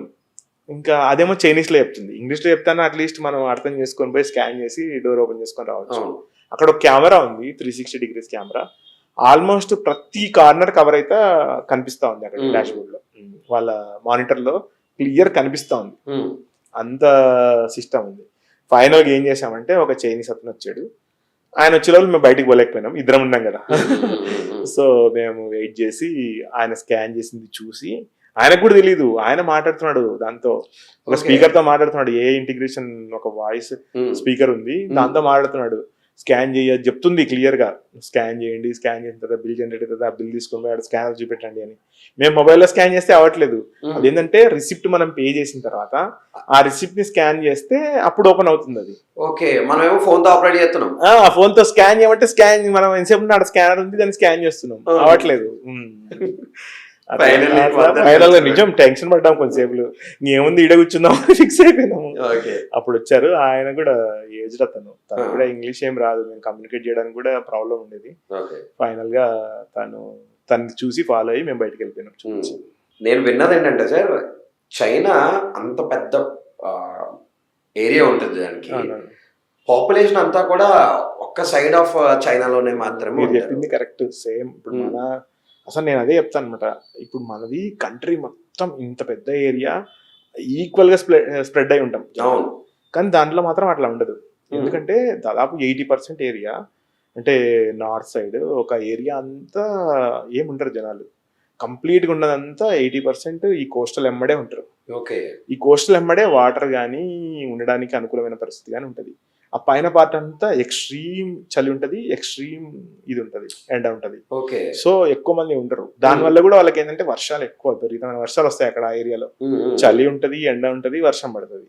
ఆ వాటర్ని స్టోరేజ్ చేసేకే ఇన్ని చేసుకున్నారు వాళ్ళు. వాళ్ళకున్న ఎకో సిస్టమ్ని ఎట్లా ప్రాపర్గా యూటిలైజ్ చేసుకోవచ్చో అన్ని రకాలుగా వాళ్ళు యూటిలైజ్ చేసుకున్నారు. ఓకే. అందుకనే సార్ ఆ డ్యామ్ వల్ల ఎర్త్ రొటేషన్ కూడా స్లో అవుతుంది. 3 seconds ఏదో డిలే. నిజం అది. అంటే ఎంత హ్యూజ్ ఉంటుంది అంటే ఇప్పుడు మీకు ఇంకో విషయం, ఇప్పుడు హాంకాంగ్ మకావ్ గురించి కూడా చెప్తుంటారు. అది చైనా కంట్రీస్ లో చాలా మంది డౌట్ ఉంటుంది. కానీ హాంకాంగ్ వేరు, చైనా వేరు, వీసా వేరు, అనుకున్న సిస్టమ్ వేరు. ఎందుకంటే బ్రిటిష్ వాళ్ళు కానీ ఇంకా చాలా మంది అటాక్ చేసినప్పుడు కూడా దాన్ని కంట్రోల్లో పెట్టుకోలేకపోయినారు చైనాని, అంటే ఈ ఎన్విరాన్మెంట్ వల్ల. ఓకే. సో వాళ్ళు ఏం చేశారు, అక్కడ ఉన్న రిసోర్సెస్ ని షిఫ్ట్ చేయడానికి అని హాంకాంగ్ ని బెస్ట్ ప్లేస్ గా చూస్ చేసుకొని అక్కడ నుంచి ఆపరేషన్స్ చేశారు. సో పోర్ట్ డెవలప్మెంట్ అంతా హాంకాంగ్ ఎక్కువ ఉంటుంది. ఓకే. సో వీళ్ళకి ఏంటంటే, వీళ్ళకి రిపబ్లిక్ చైనా ఎప్పుడైతే వాళ్ళకి వచ్చిందో, వచ్చినప్పుడు ఈ కంట్రీ ఇవ్వలేదు ఫస్ట్ వాళ్ళు. సో ఇక్కడ వరకే ఒక కంట్రీ అయిపోయింది. సో కాకపోతే వాళ్ళకి ఏం ఎకో సిస్టమ్ లేదు. ఇప్పుడు బయట కంట్రీస్ కి సప్లై చేయడానికి కానీ ఒక పోర్ట్, ప్రాపర్ పోర్ట్స్ లేవు, ఏం లేవు. హాంకాంగ్ సపరేట్ అయిపోయింది కదా. సో వీళ్ళు కొన్ని సంవత్సరాలు వీళ్ళు తయారు చేసిన ప్రోడక్ట్ కి హాంకాంగ్ నుంచి షిప్మెంట్ చేసేవాళ్ళు. ఓకే. సో హాంకాంగ్ కి వీళ్ళు 5% రాయల్టీ పే చేసేవాళ్ళు ప్రతి ప్రోడక్ట్ పైన. సో అది సూపర్ రిచ్ కంట్రీ మాత్రం అయిపోయింది. హాంకాంగ్ చాలా రిచ్ ఉంటుంది. ఈవెన్ ఇప్పుడు కూడా దాదాపు ఒక 30-40% ట్రేడర్స్, మెయిన్ ట్రేడర్స్ ఎవరైతే ఉన్నారో, గ్లోబల్ ట్రేడర్స్ అంతా హాంకాంగ్ నుంచి ఆపరేట్ చేస్తారు. ఈవెన్ మీకు మూవీస్ లో కూడా హాంకాంగ్ రేంజ్ లో చూపిస్తారు. ఎందుకంటే ఆ సిటీ కానీ వాళ్ళకున్న రెవెన్యూస్ కానీ అప్పుడు అట్లా ఉండే. వీళ్ళు ఏం చేశారు, ఈ డ్యామ్ కట్టిన తర్వాత దాని బ్యాక్ దాని వాటర్ ని యూజ్ చేసుకొని పోర్ట్స్ ని డెవలప్ చేసుకున్నారు.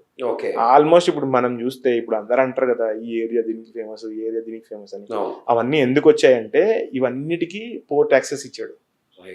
సో ఆ పోర్ట్స్ ఉన్నందుకు వాళ్ళకి కన్వీనియంట్ అయిపోయింది. సో అక్కడ నుంచే ట్రేడింగ్ జరుగుతుంది. ఇప్పుడు కొన్ని ఏరియాలు నాకు రిక్వైర్మెంట్స్ వస్తున్నాయి కదా, అవి అక్కడ నుంచి 1800 kilometers ఉంటాయి ఫ్యాక్టరీస్. సో ఈ పోర్ట్ కావాలంటే అక్కడే మనకి చాలా ఎక్స్పెన్సివ్ ఉంటుంది. సో బెటర్ పోర్టు అన్ని చోట్ల మేమంటే ఒక 5-6 places ని సెలెక్ట్ చేసుకున్నాము. ఏది దగ్గర అవుతే అక్కడికి రూట్ చేస్తున్నాము. అట్లా చేస్తున్నాం కాబట్టి కొంచెం బెటర్. ఇప్పుడు కొత్త వాళ్ళకి అదే ప్రాబ్లం అనమాట, తెలియక. ఇప్పుడు నేను అంటే ఒక వర్క్ చేసే టైంలో కూడా జరిగింది ఇట్లాంటిది ఒకటి. నేను జైపూర్ నుంచి ఢిల్లీకి మధ్యలో ఒక ఫ్యాక్టరీ విజిట్ ఉంటుంది అనమాట. సో వెళ్ళేటప్పుడు నాకేం తెలుసు జైపూర్ అంటే రాజస్థాన్ అని తెలుసు. నేను ఇక్కడ నుంచి హైదరాబాద్ నుంచి ఫ్లైట్ పెడితే నేను ఢిల్లీ టు రాజస్థాన్ చూపించింది, నాకు జైపూర్ చూపించింది. సో నేనేం చేశాను, సరే ఇంకా ఇది ఒకటే ఫ్లైట్ ఉంది, ఇంకా వేరే ఆప్షన్ ఏం కనపడలేదు. తీరా ఫ్లైట్ బుక్ చేస్తే నాకు అక్కడ ఢిల్లీ నుంచి రాజస్థాన్కి అక్కడ లేఓవర్ 8 hours ఉంది. 8 hours ఢిల్లీ ఎయిర్పోర్ట్ లో ఉన్నాను. దిగి జైపూర్ పోతే జైపూర్ నుంచి మళ్ళీ 1.5 hour ట్రావెల్ చేయాల్సి వచ్చింది. కానీ తీరా చూస్తే ఆ ప్లాంట్ ఢిల్లీ ఎయిర్పోర్ట్ కి 2 hours డిస్టెన్స్. తెలియక నేను 8 hours లేవరు మళ్ళీ జైపూర్కి వెళ్ళి మళ్ళీ అక్కడ నుంచి 1.5 hour 2 hours జర్నీ చేసి మళ్ళీ ఆ ప్లేస్కి వెళ్ళా. తీరా మార్నింగ్ వాళ్ళతో డిస్కస్ చేస్తే ఆ ప్లాంట్ ఓనర్ తోటి, అసలు చాలా మిస్టేక్ చేశారు మీరు, నైట్ మీరు దిగినెమ్మడే అక్కడికి వచ్చేసింటే ఒక 2 hours క్యాబ్ లో వచ్చేసేవాళ్ళు. అట్లా ఉంటది. అంటే ఈ గ్యాప్ అంటే తెలియకపోతే మనం ఎక్కువ పే చేసుకోవాల్సి వస్తుంది. సేమ్ ఇప్పుడు చాలా మంది బిగినర్స్ అనకూడదు కానీ చాలా మంది ఇప్పుడు చేసే వాళ్ళకి అందరికి ఈ ప్రాబ్లం.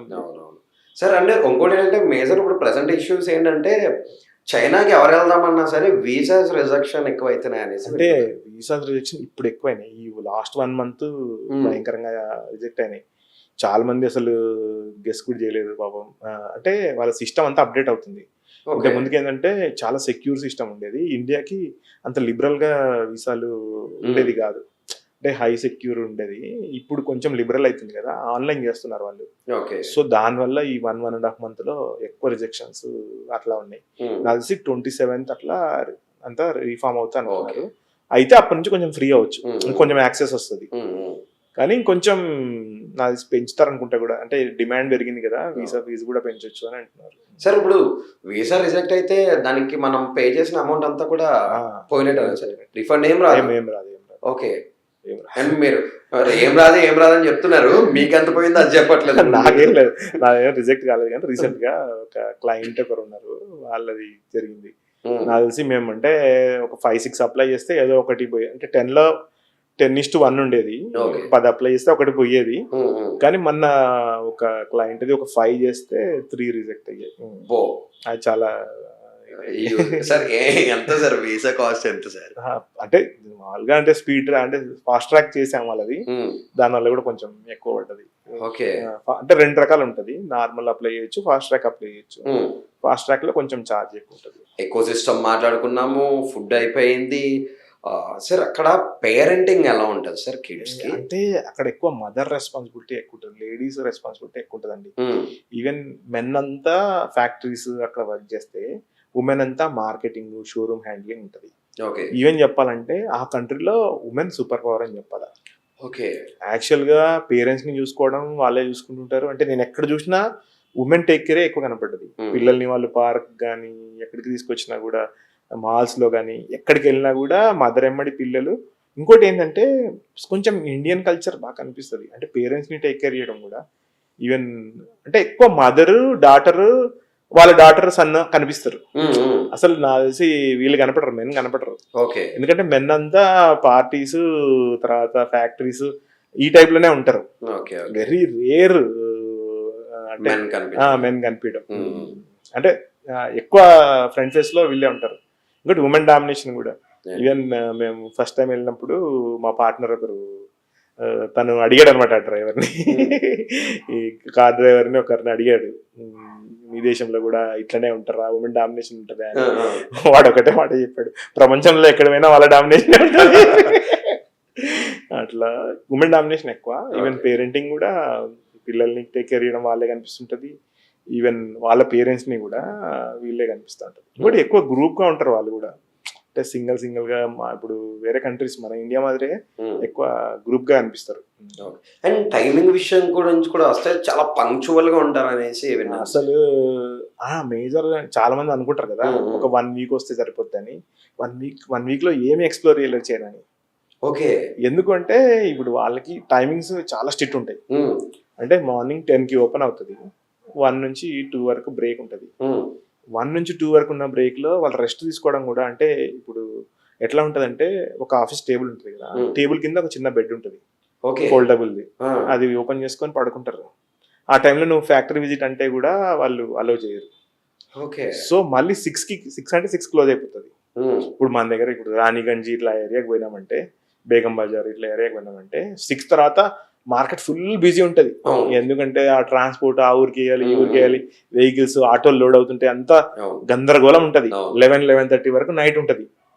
కానీ అక్కడ అట్లా ఉండదు. మీకు ఇప్పుడు 6కి క్లోజ్ కదా మార్కెట్, నీకు 3-3:30కి అంతా లోడింగ్ స్టార్ట్ అవుతుంటాయి, ప్యాకింగ్ స్టార్ట్ అవుతుంటది. 6కి కంప్లీట్ ఎంటైర్ మార్కెట్ క్లోజ్ అయిపోతుంది. నువ్వు ఇంత టైంలో ఏం చూడగలుగుతావు, ఏం ఎక్స్ప్లోర్ చేయగలుగుతావు?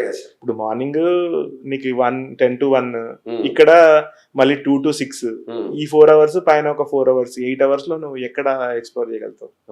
ఎవరన్నా మీటింగ్స్ పెట్టుకోవాలన్నా అదే టైంలోనే పెట్టుకోవాలి, విజిట్ పెట్టుకోవాలన్నా అదే టైంలో పెట్టుకోవాలి. ట్రావెలింగ్ ఎక్కడ, ఇప్పుడు ఒక ఫ్యాక్టరీ ఉంది, ఒక 1.5 hour జర్నీ ఉంటది. ఆ జర్నీ పోయే టైంకి మనం అక్కడ 1 అయింది అనుకోండి, మళ్ళీ 1 hour వెయిట్ చేయాలి.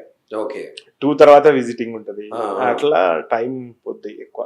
సార్ ఇప్పుడు అంటే ఓన్లీ ఫర్ మీటింగ్స్ కి అయితే ఇది ఇబ్బంది, కానీ నైట్ లైఫ్ ఎక్స్ప్లోర్ చేయడానికి ఉంటుందా sir chance? Night life extreme ఉంటది. ఓకే, నైట్ లైఫ్ అంటే నేను జనరల్ గా ఒకసారి ఎక్స్ప్లోర్ చేద్దాం అన్నట్టు మా చైనీస్ తీసుకెళ్ళాడు, పార్ట్నర్ తీసుకెళ్ళాడు, పబ్ కి తీసుకెళ్ళాడు, 2 పబ్స్ కి. ఎక్స్ట్రీమ్ ఆ లైటింగ్ కానీ ఇది కానీ. మనం ఇక్కడ హైదరాబాద్ లో టాప్ పబ్స్ అని చెప్పుకునే కూడా అంత చిన్న సిటీ అయినా కూడా అక్కడికి మ్యాచ్ కాదు. ఓకే, అంటే అంత హైడ్రాలిక్ సిస్టమ్ కానీ, లైటింగ్ కానీ, స్క్రీన్స్ కానీ హ్యూజ్ ఉంటాయి. సార్ ఇది డ్రంక్ అండ్ డ్రైవ్ ఉంటుందా సార్ అక్కడ? ఇది ఇంకా అసలు సూపర్ ది చెప్తాను నేను ఎక్స్ప్లోర్.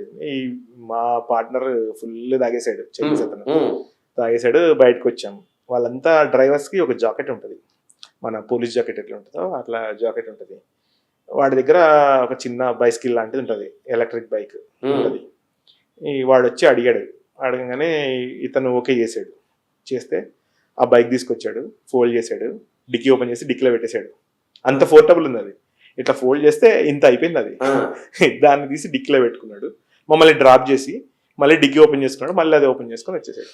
ఓకే, అంటే మీరు డ్రంక్ ఉన్నారనేసి.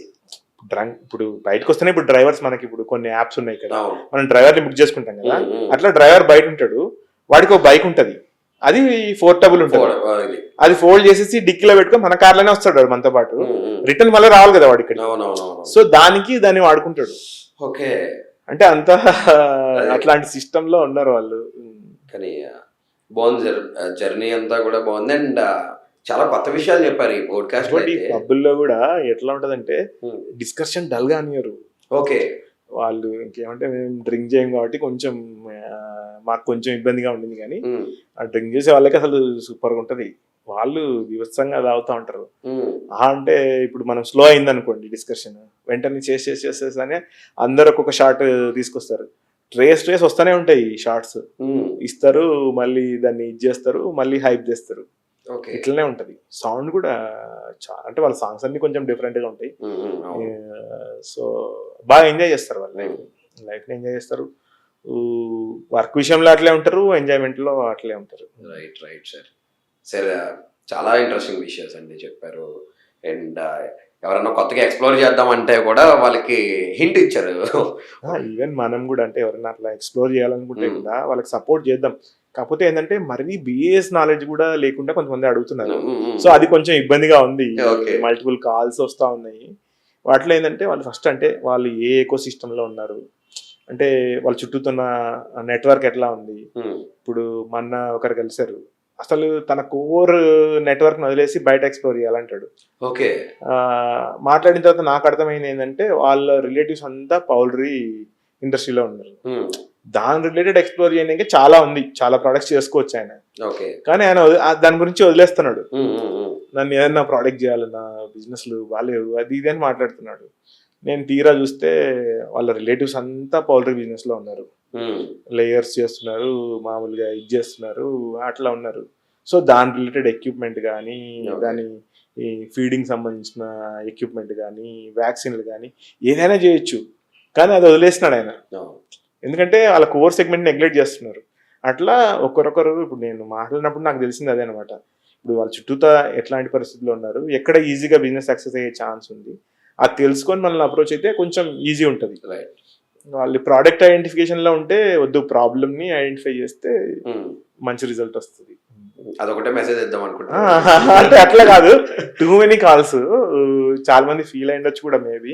అంటే కంటిన్యూగా ఫోన్ మోగుతూనే ఉందన్నమాట లాస్ట్ ఇంటర్వ్యూ తర్వాత. అంటే ప్రాపర్ గా తెలుసుకుంటే కొంచెం ఈజీగా ఉంటది. ఇంకోటి ఇట్లాంటి నేనేమనుకుంటున్నా అంటే ఈ కాల్స్ అన్ని కొంచెం స్ట్రీమ్ లైన్ చేసి కొంచెం ప్రాపర్ గైడెన్స్ కి ఒక క్లాస్ లాంటిది పెడదాం అనుకుంటున్నా. అంటే అట్లా కాదు, వాళ్ళకి కూడా తెలియాలి కదా, టైమ్ వాల్యుబుల్.